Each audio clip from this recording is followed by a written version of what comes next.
Dios bendiga en esta mañana. Estoy contento de estar nuevamente con ustedes. Estamos aquí nuevamente, gracias a Dios porque nos están acompañando en esta mañana de domingo.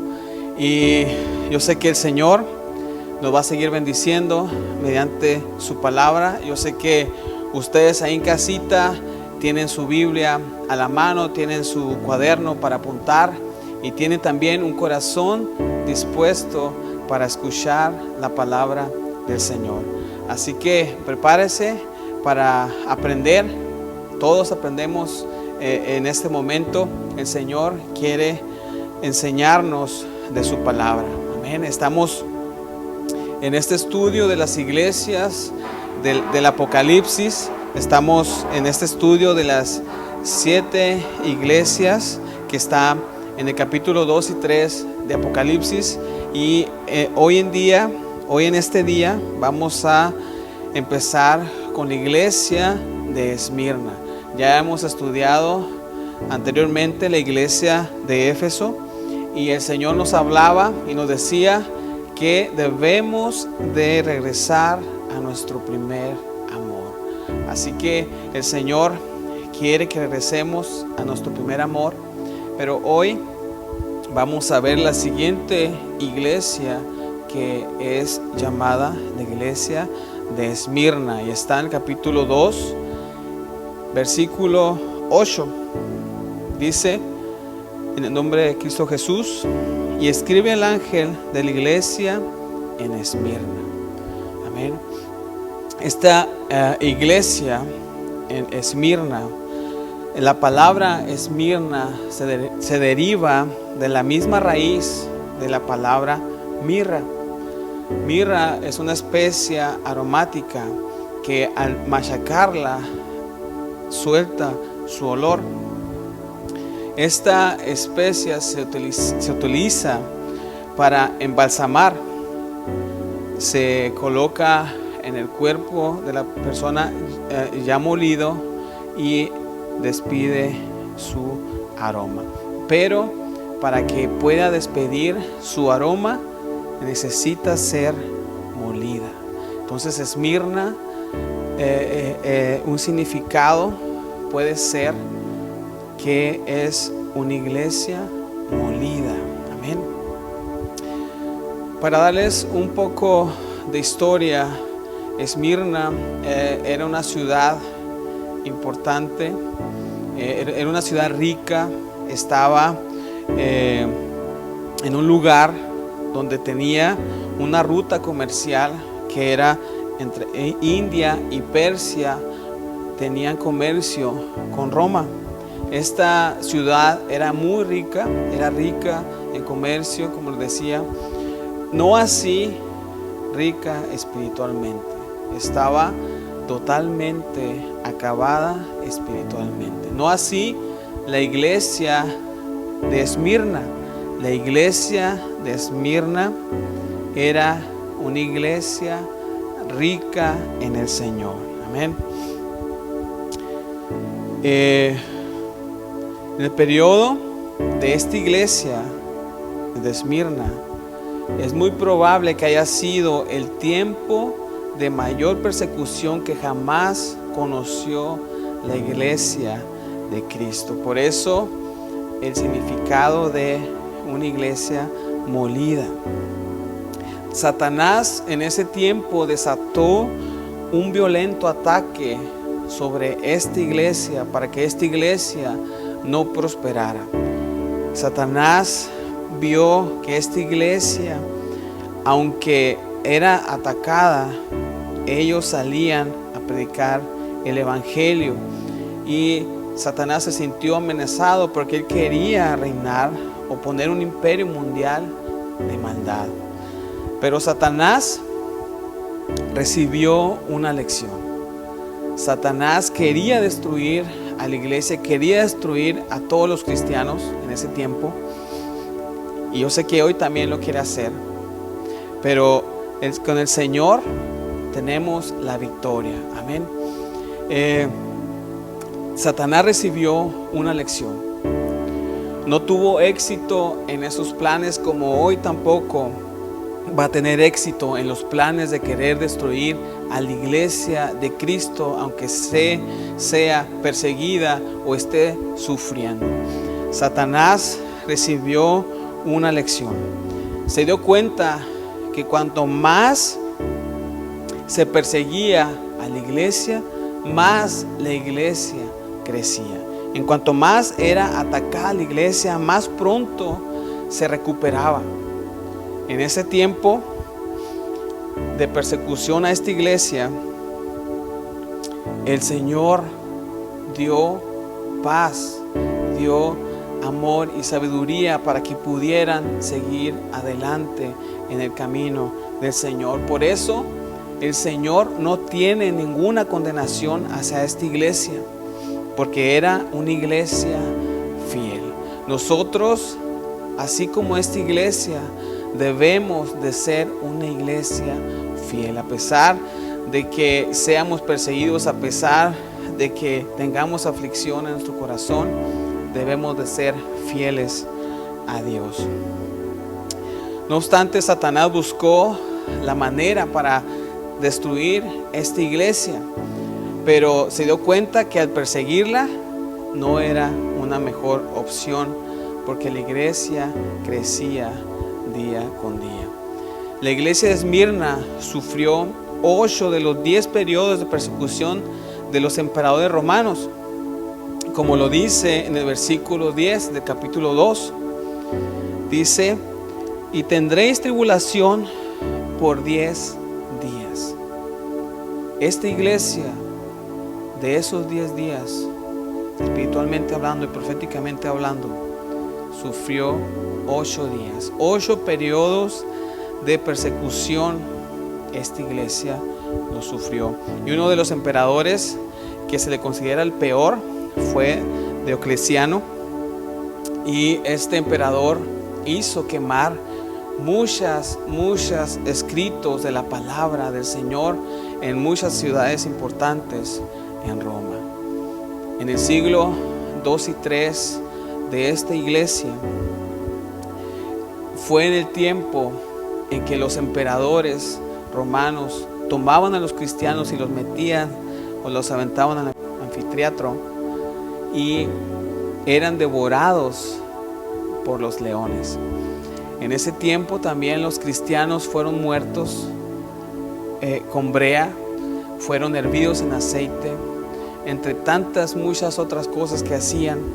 Pero la iglesia siguió fiel. La iglesia siguió fiel a aquel que le había dado la salvación, aquel que les había traído paz, aquel que les había traído amor en medio de la dificultad. Ellos permanecieron fieles a pesar de todo ese sufrimiento. Un historiador estimó que durante estos siglos murieron 5 millones de cristianos, 5 millones de mártires que murieron por el testimonio de Cristo. Pero la iglesia no se detuvo. La iglesia creció en número de miembros. La iglesia creció en número de seguidores de Cristo, a pesar de que eran perseguidos. En ese tiempo,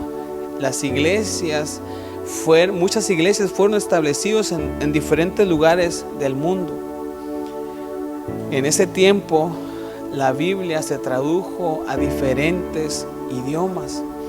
La Biblia se tradujo al latín y fue cuando se convirtió en la Biblia de las iglesias occidentales por más de 1000 años. El Señor premia la fidelidad. ¿Cuántos de nosotros estamos dispuestos a morir por Él? ¿Cuántos de nosotros tenemos esa confianza en el Señor que si morimos nos vamos al cielo con Él? Y no decimos o no nos retractamos de nuestra fe a Él. Somos y debemos de ser una iglesia fiel a Él, porque Él es fiel con nosotros. A pesar de que muchas veces somos infieles, Él permanece fiel. Amén. Así que esta iglesia permaneció fiel a pesar de lo que Satanás quiso venir a destruir, a pesar del sufrimiento. El Señor permitió que esta iglesia siguiera adelante. Amén. Y escribe al ángel de la iglesia en Esmirna: el primero y el postrero, el que estuvo muerto y vivió, dice esto. Cristo comienza cada mensaje a las iglesias volviendo a la visión de sí mismo en el capítulo 1 y recogiendo algunas características de su naturaleza. Como vimos en la iglesia de Éfeso, Él habla y nos dice que Él, el que tiene las 7 estrellas en su diestra, el que anda en medio de los 7 candeleros de oro, dice esto. Aquí, como ya lo vimos, Él nos habla de la provisión fiel para su iglesia. Él se pasea entre medio de la iglesia, Él se pasea entre medio de esos candeleros de las iglesias del Señor. Él se pasea en cada una de ellas y Él viene y provee fielmente para su iglesia. En esta iglesia de Esmirna enfatiza la naturaleza eterna de Dios cuando dice el primero y el postrero, el que estuvo muerto y vivió. Dice esto: el primero y el último, el que murió por los pecados, el que resucitó y volvió a vivir, como dice en el versículo 8 del capítulo 1, y el que vivo y estuve muerto, mas he aquí que vivo por los siglos de los siglos. Amén. Y tengo las llaves de la muerte y del Hades. El Señor comienza el mensaje de cada una de las iglesias poniendo una característica de su naturaleza.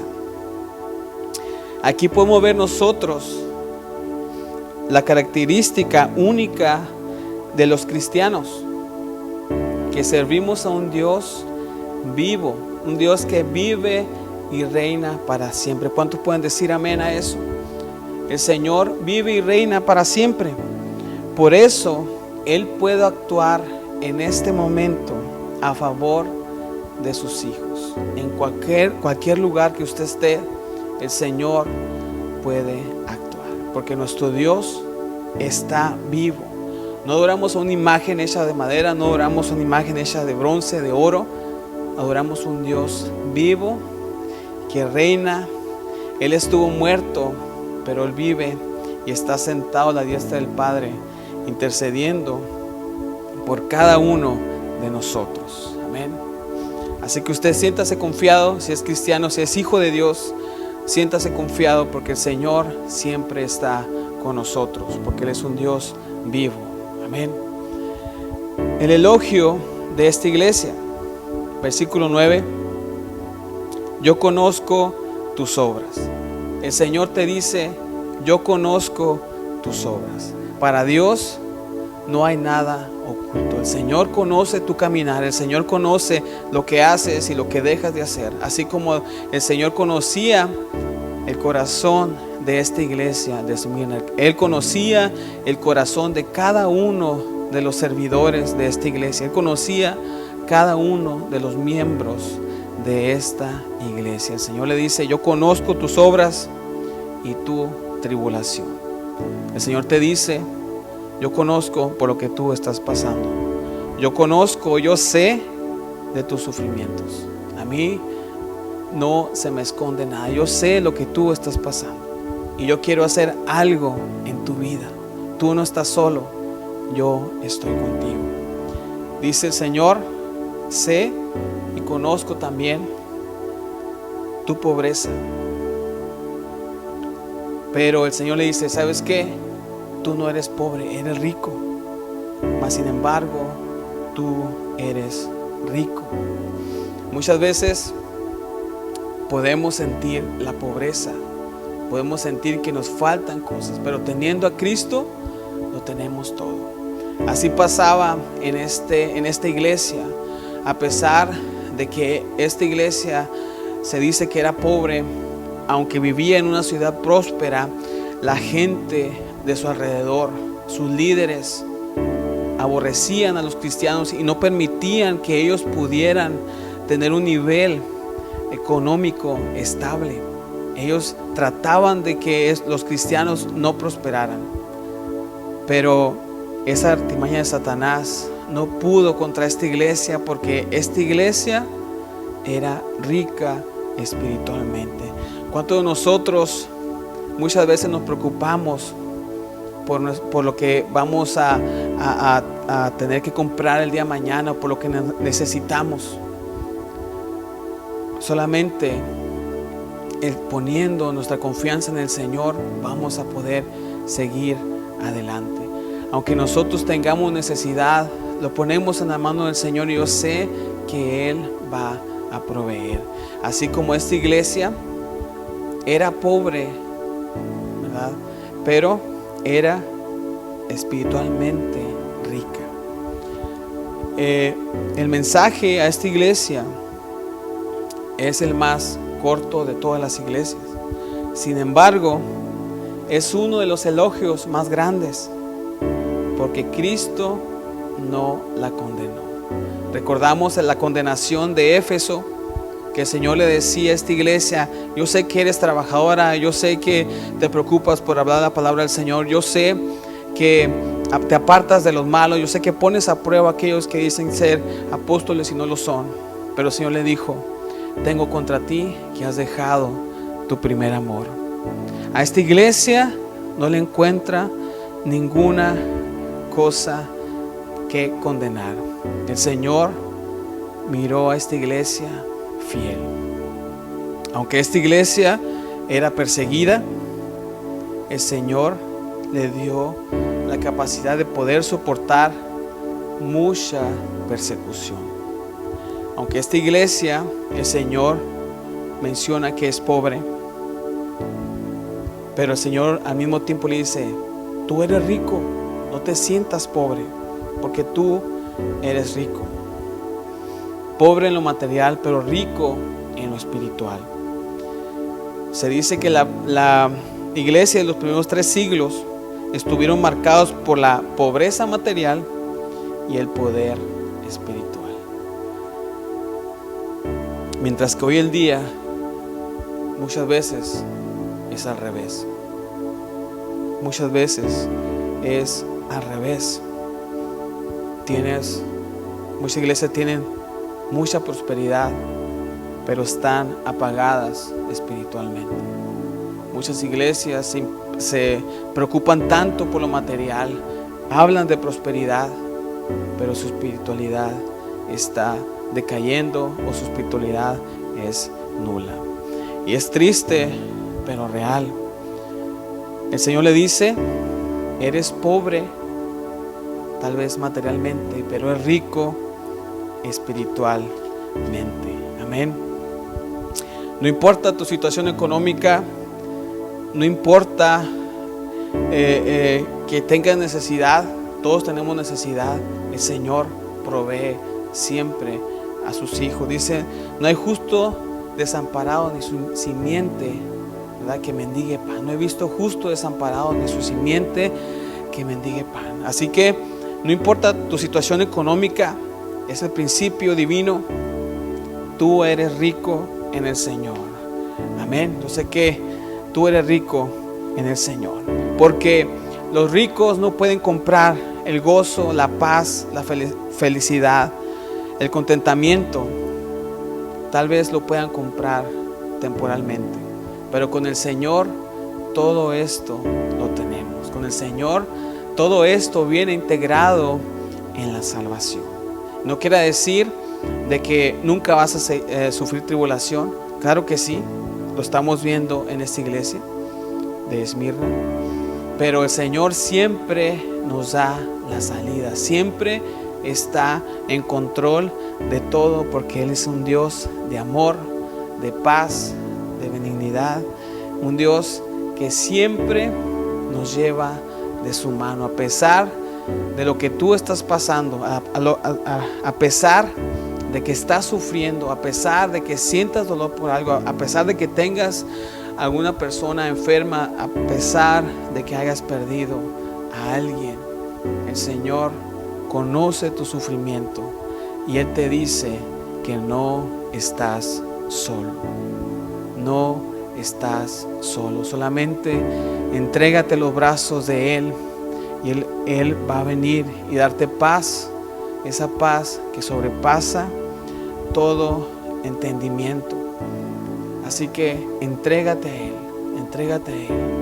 No eres pobre, eres rico espiritualmente. Quiero terminar con un versículo de la palabra del Señor en 2 Corintios 6:10, donde dice Pablo: aparentemente tristes, aparentemente estamos tristes, aparentemente estamos tristes porque no podemos estar en la casa del Señor. Aparentemente estamos tristes porque está muriendo mucha gente, o porque conocemos gente que se ha enfermado, o conocen gente que se ha enfermado, o porque no puedes salir a la calle, no puedes salir a los parques. Aparentemente eso te trae tristeza. Pero dice Pablo: aparentemente tristes, pero siempre alegres, pobres en apariencia, pero enriqueciendo a muchos, como si no tuviéramos nada, pero creyéndolo y poseyéndolo todo. Como si no tuviéramos nada, pero poseyéndolo todo. Amén. Esa es la vida fiel de un cristiano. Esa es la vida fiel de un verdadero cristiano. No importando las necesidades, no importando el dolor, no importando la persecución, ponemos la mirada en nuestro Señor Jesucristo y el Señor nos saca adelante. El Señor te dice: yo estoy contigo, no te desampararé ni te dejaré. Yo estoy contigo. Cuanto más cerca estamos de Cristo, más ricos somos. Yo quiero que ahí donde tú estás, yo quiero que levantes tu mano y digas: Señor, te damos gracias, Padre, porque tú eres fiel con nosotros, porque a pesar de nuestra pobreza, nosotros somos ricos espiritualmente. A pesar de que hay aflicción en nuestra vida, tú estás con nosotros, Señor. Tú permaneces fiel. Tú estás en medio del asunto. Yo sé que aquellas personas que nos están viendo, yo sé que tú, Señor, vas a tocar su corazón. Tú tienes una palabra de vida para su vida, de vida para aquellos que sienten morir. ¿A dónde iremos si solo tú tienes palabras de vida eterna? Dice su palabra. Yo te pido, Señor, que toques cada uno de los corazones que están viendo este video. Que tu Espíritu Santo toque su vida, Padre. Y si están pasando una necesidad, si están pasando un dolor, que el bálsamo de protección, el bálsamo de paz, que tu sangre los cubra, Señor, y que puedan seguir adelante en su camino. También que reconozcan que tú eres el único Dios verdadero, el único Dios que vive y reina para siempre, el único Dios que ha muerto por nuestros pecados, pero ha resucitado para darnos vida y vida en abundancia. Señor, te damos gracias porque tú lo has hecho. Te damos gracias, Señor, porque tu presencia está en este lugar. Tu presencia también se pasea en cada uno de los hogares, Señor. Yo sé que en este momento están sintiendo tu presencia, Señor. Que tu Espíritu Santo se mueva en cada uno de ellos, Padre. Y a nosotros ayúdanos para seguir adelante a pesar de lo que venga, a pesar de lo que estemos pasando en este momento. Tú tienes el control. Todo esto te lo pedimos en el nombre de Cristo Jesús. Amén, amén. Gracias a Dios por su palabra. Gracias a Dios porque Él es fiel y porque Él vive y reina para siempre. Amén. Seguimos en oración por cada una de sus peticiones.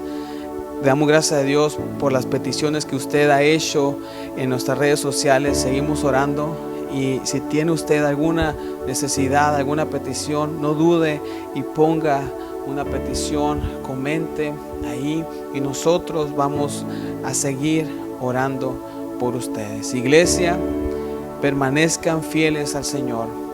Cada día de servicio, si usted no puede estar en la iglesia, haga un pequeño servicio en su casa.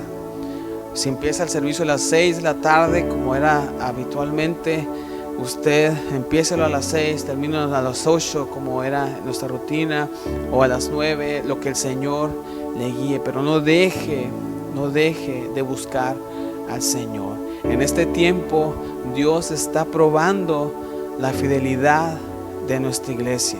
Usted sabe en qué le está fallando al Señor. Dios quiere que seamos fieles a Él, fieles a Él. Así que Dios les bendiga. Estamos en oración, seguimos adelante y estamos contentos porque seguimos hablando de la palabra del Señor. Y recuerde que un pasito más y Cristo viene. El Señor les bendiga.